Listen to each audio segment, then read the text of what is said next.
well-paid Filipino workers help keep the UAE economy running.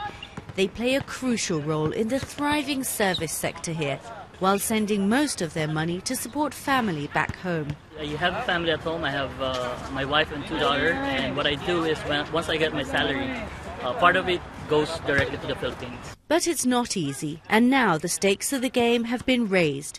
The Philippine government has made it mandatory for their overseas workers to pay an annual fee for public health insurance, and they've just doubled it to $50.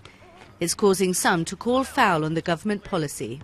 I'm worried because most of the time we are not benefited from this one. So I'm worried that if it will increase, it will just add for the expenses, but the benefits will be the same, which is nothing for us.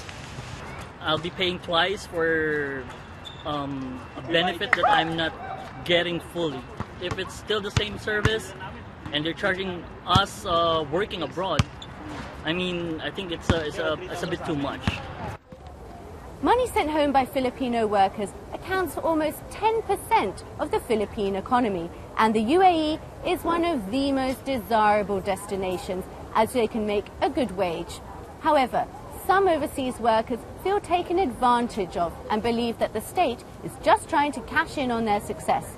But the government say that the price rises are both necessary and fair. The increase is not really that significant because in the first place, it has not increased. The premium has not increased for ages.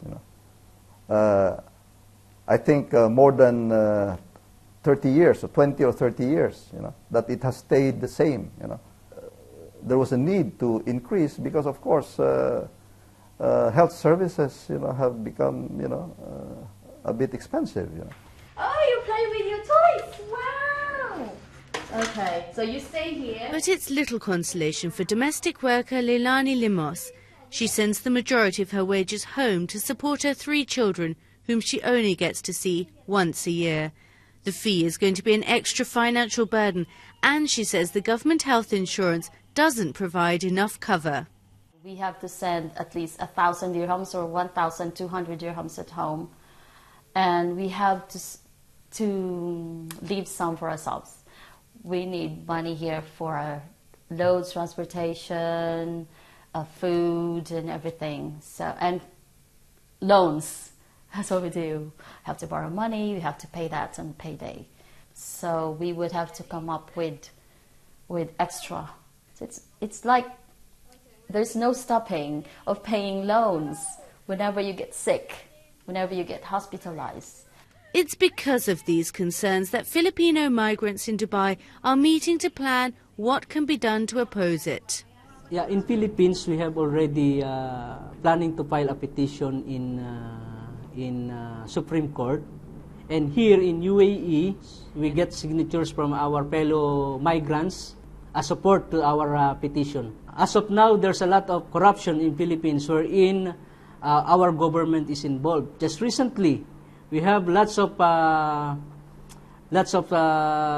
help coming from different countries for Typhoon Nahayan, and we don't know where are those money.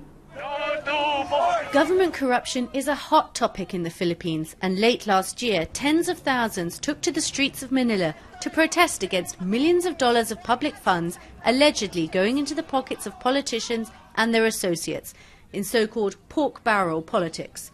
The government still has a long way to go to regain public trust, including from their vital overseas workers.